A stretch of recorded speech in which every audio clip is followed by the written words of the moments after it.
આજરોજ ઝોન 5 વિસ્તારના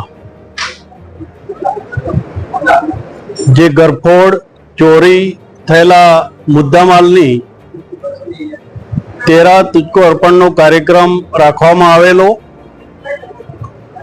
અગાઉ દિવાળીની આસપાસ એક પ્રોગ્રામ રાખેલો હતો અને 1 કરોડની આસપાસ મુદ્દામાલ પરત કરેલો હતો।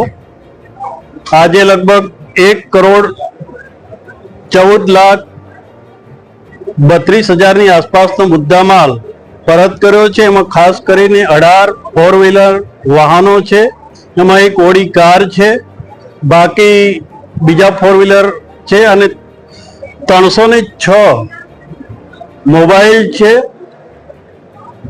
એક ગરફોડ ચોરી થયેલી એના લગભગ 23 લાખની ઉપર સમથિંગ ગહેણા પરત કરવામાં આવે છે।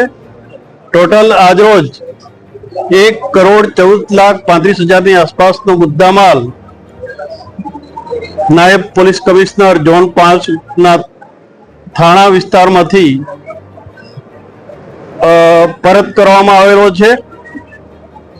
અને આ જે કાર્યક્રમ યોજવામાં આવ્યો એમાં અમારા ઝોન 5ના તમામ થાણા ઇન્ચાર્જો, મદદનીશ પોલીસ કમિશનર અને અમારા સુરત શહેરના પોલીસ કમિશનર માન્ય શ્રી અનુપમસિંહ ગેહલોત સાહેબના માર્ગદર્શન હેઠળ આ કાર્યક્રમ યોજવામાં આવ્યો છે અને સમયસર